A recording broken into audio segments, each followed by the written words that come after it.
School books రాను రాను పిల్లలకి పెద్ద గుదిబండలాగా అయిపోయిందండి.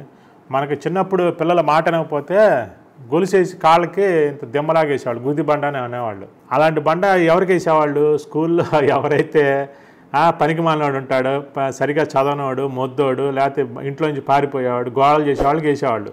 కానీ ఈ రోజున ప్రతి పిల్లవాడికి గుది బండ వేస్తాం. నిజమండి. ఎందుకంటే మనిషి ఉండేది 10 కిలోలు అయితే వాడి బ్యాగ్ 20 కిలోలు ఉంటుంది. ఎందుకండి అన్ని పుస్తకాలు? దీనికి రెమెడీ ఉందండి. ఎలాగంటే ప్రతి స్టూడెంట్ 1వ తరగతి నుంచి 10వ తరగతి వరకు ఏ స్టూడెంట్ అయినా సరే 2 పుస్తకాలండి వాళ్ళకి. ఒక టెక్స్ట్ బుక్, ఒక నోట్ బుక్. టెక్స్ట్ బుక్లో చూసుకోవాలి, నోట్ బుక్లో రాసుకోవాలి. అట్లా ప్రతి సబ్జెక్టు. ఇప్పుడు మొత్తం మహా ఉంటే ఎన్ని సబ్జెక్టులు ఉంటాయండి?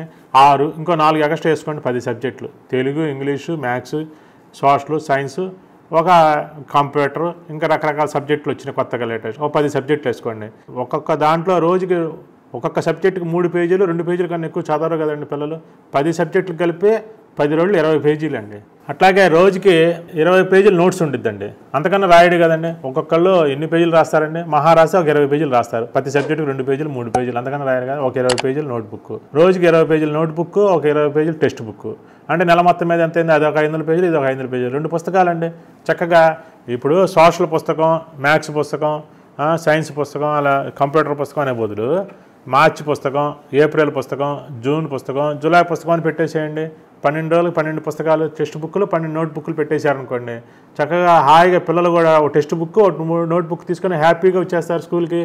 చక్కగా ఆ రోజు వాళ్ళు చదవాల్సిన సబ్జెక్ట్ మొత్తం మ్యాథ్స్ వరకు ఒక 150 పేజీలు ఆ నోట్ బుక్లో, ఒక 50 పేజీలు టెక్స్ట్ బుక్. ఆ నెల రోజుల సబ్జెక్టే దాంట్లో పెట్టేసేయండి. పిల్లలకు కూడా ఆ నెల రోజులు సరిపోయిన టెక్స్ట్ బుక్, నోట్ బుక్ ఒకటి తయారు చేసేసేయండి. స్కూలు యాజమాన్యం ఇలా ఒకటి ఆలోచించి ఇది ఒకటి చేయండి. తల్లిదండ్రులు కూడా మీరు వెళ్ళి మాట్లాడి చేసుకుంటే ఇది పెద్ద సమస్య ఏం కాదండి. ఇది టెక్స్ట్ బుక్లు మనం ప్రింటింగ్ చేయించుకునేటప్పుడు సబ్జెక్ట్ వైజ్గా చేసేప్పుడు నెల వైజ్గా చేసుకుంటాం. 2 పుస్తకాలతోటి నెల మొత్తం అయిపోయింది. ఆ నెల 2 పుస్తకాలు ఇంట్లో పెట్టేస్తాడు.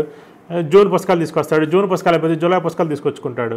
సపోజ్ 3 నెలలకు ఎగ్జామ్, క్వార్టర్లీ ఎగ్జామ్స్, 6 పుస్తకాలు తెచ్చుకుంటారు. ఆ 3 నెలలు చదివేస్తారు. క్వార్టర్లీ అయిపోగానే మళ్ళీ ఆఫర్లీ 6 పుస్తకాలు తెచ్చుకుంటారు. 6 టెక్స్ట్ బుక్లు, 6 నోట్ బుక్లు, ఏదో అవసరమైన తెచ్చుకుంటారు, చదువుతారు. ఆ సబ్జెక్ట్ రోజు మార్చి నెలలో చెప్పే సబ్జెక్టు కూడా మే నెల నుంచి మోసుకెళ్ళాలంటే ఆలోచించండి.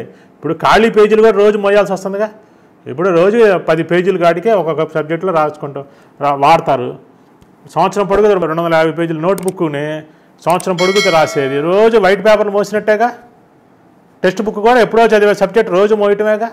అంత అవసరం ఏముందండి? ఏ నెలగా నెల మోసుకోండి, ఈజీగా ఉండిద్ది, పిల్లలకు కూడా హ్యాపీగా ఉండిద్ది. ఇది ఒకసారి ఆలోచించి స్కూల్ యాజమాన్యం పిల్లలు కూడా ముందుకు వస్తారని కోరుకుంటున్నాను.